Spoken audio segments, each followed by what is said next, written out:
Hello friends, welcome to my channel Discovering Finance and Markets. So let's do a quick recap of the today's market update. Market was basically down 0.5% on SPY and close to 1.2% on Nasdaq. And the primary reason uh, being the market is down is because market was trying to understand what exactly to expect from the war news that is happening on the Israel-Palestine conflict. So there was some uncertainty in the market, and that's the reason market went slightly down. The bank earnings, if you see here, JP Morgan and some other of couple of big banks, they give they gave nice earnings report. If you see here, JP Morgan made reported earnings of just $13.2 billion more as compared to the previous period last year. So they provided a strong um, earnings report as well as PNC. I have not seen the report of PNC, but at least JP Morgan they gave good results.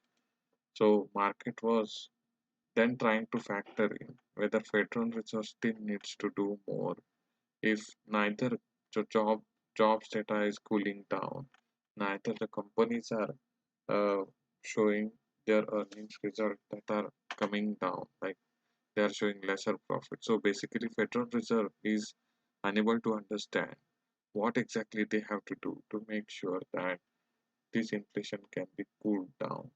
So any kind of a good news is going to be a bad news for the market right now. That means it basically essentially means that the Federal Reserve has a long way to go in making sure that uh, there is some kind of cooling in the job market, or companies are showing bad earnings. Something should be a catalyst for Federal Reserve to take action on the rates, but otherwise that means higher for longer. Then coming back to some of the other news that we'll try to quickly cover initially is, um, let me see what exactly is an important news this week. So one of the important part that is coming out of the bank earnings is basically their bond losses. So if you're seeing that smaller banks like uh, First Republic Bank or Syndicate Bank, I think what basically happened with them is that uh, they had to actually book losses on their bond portfolio. So it's very complicated to explain here, but whenever there is a run for the money at the bank, so people are demanding to withdraw the cash. So they had to actually sell these bonds, which they bought earlier at a higher price, and now they had to sell. So similar way, what this thing is trying to tell here is that JP Morgan bond loss hit 40 billion. That means they are losses on the paper. They are not actual losses. So if they hold that treasury to the maturity, then there is actually no loss on that. But apart from that, then market is actually trying or waiting for the Bank of America results. And other important things, there are some news around Tesla wherein the Tesla market share is actually going down, and that's the reason um, uh, Tesla stock is still trying to understand like whether there is a something that is going to be different that is happening in the quarter four or something like that.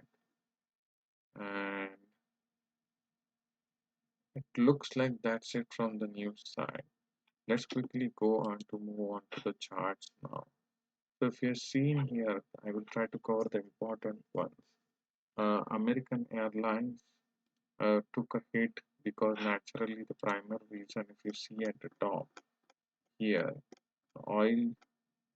Initially, Saudi Arabia, they actually promised that they will produce more oil because Iran is cutting back on the oil, but suddenly He told that there is no such plan. Then oil took a jump, gold took a jump, dollar took a jump, and then naturally, whenever all these fees are going up, market will tend to go down.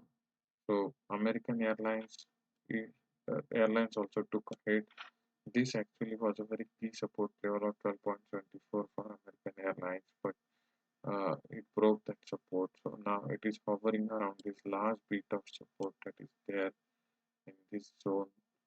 So if you see here, in fact, if you go all the way back here, American Airlines is technically at its very near the COVID lows here.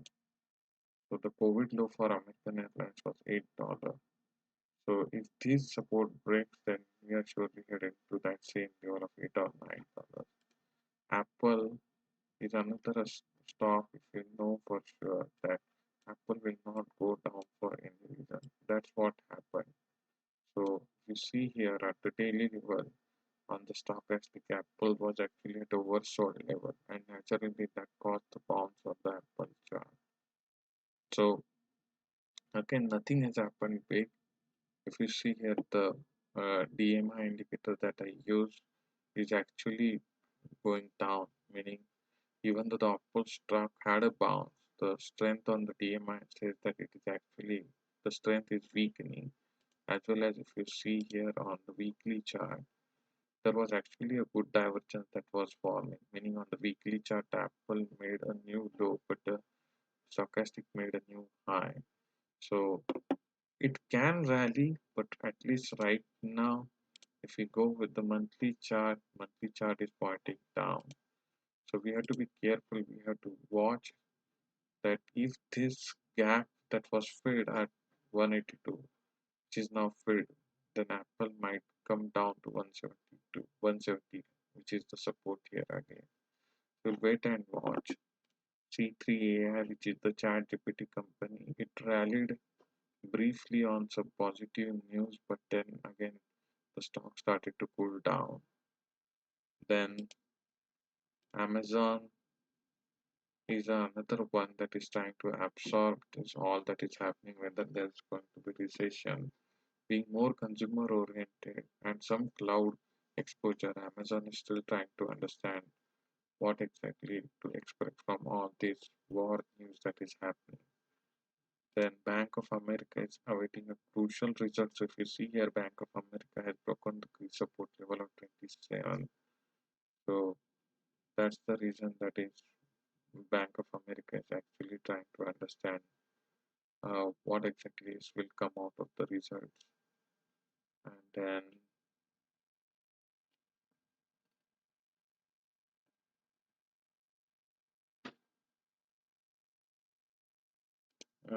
BI, which I follow, is a Dow Jones Industrial Average, has a good exposure to bank, and since the bank they basically did not even rally or not well, so Bank of where Dow Jones is also trying to hold this support level of 328.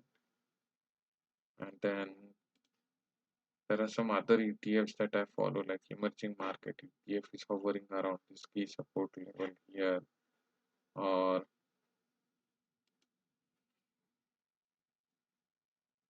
Google. So Google actually made a new 52 weeks high. So it is again in the same mode as Facebook, which is trying to absorb these news. It's neither rallying too fast nor too slow. Then JPM, which I told you, right? On the initial news, the bank stock just blasted up, but then the rally did not last long because of the poor outlook. Let's see what happens in the bank stock. Overall, bank stock structure is a little bit weaker side. I don't know how they are even making money. And then, because typically in the interest rate sensitive environment, it's very difficult for banks to make money. Palantir is one of the stock that I'm closely following. Had a good rally on the AI news, couple of contract wins, but again, it has it is again in the supply zone, which it has to clear to make sure that it can go up. Triple Qs are again in the overall fall. They are not even fallen by 38.2% Fibonacci level. So all eyes are on Apple, NVDA. If they can give a different commentary, then it will make a difference. SMH, which is the semiconductor ETF, is still hovering in the sideways zone. SPY, again, the main star S&P 500 index is bounced off 420, but don't know whether for sure whether it will rally, or if it breaks 420, then as I said, like the 400 is the next logical support for SPY. TLT is again I'm watching. As soon as there is a news of interest rate cuts or a pause, then TLT will rally. So it's again a good stock. Tesla, you see here, everything is so sensitive for Tesla. So Tesla is actually in a triangle pattern right now. So if I draw this thing, let me see if how can I draw trend line. So Tesla was actually forming this triangle pattern, and then it broke into this triangle. So anytime a triangle pattern is broken to the downside, you wait for the second consecutive day confirmation. If it is breaking down, then the most logical support for this is around 200.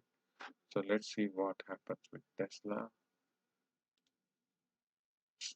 Yield curve, the 10 minus 2 year yield curve is undergoing uh, inversion, but steepening of the inversion is what they call, like meaning it's trying to come back up, and that's the phase in which market usually goes through the recession. And then XLF is again a closely watched one. There were some people buying 35 XLF calls, so let's see what happens on the XLF buy. So that's the market update for today. As usual, I will play my disclaimer video, but I want to reiterate here that I am not an investment advisor here in the United States. Um, Please take my views for entertainment purposes only. For your individual investment need, please consult a financial advisor separately.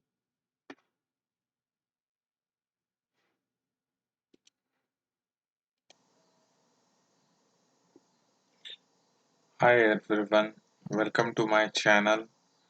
Uh, I just want to make sure that you take a screenshot of this, read it at your leisure, but I am not a registered investment advisor in United States, and this channel is purely for educational and entertainment purposes only.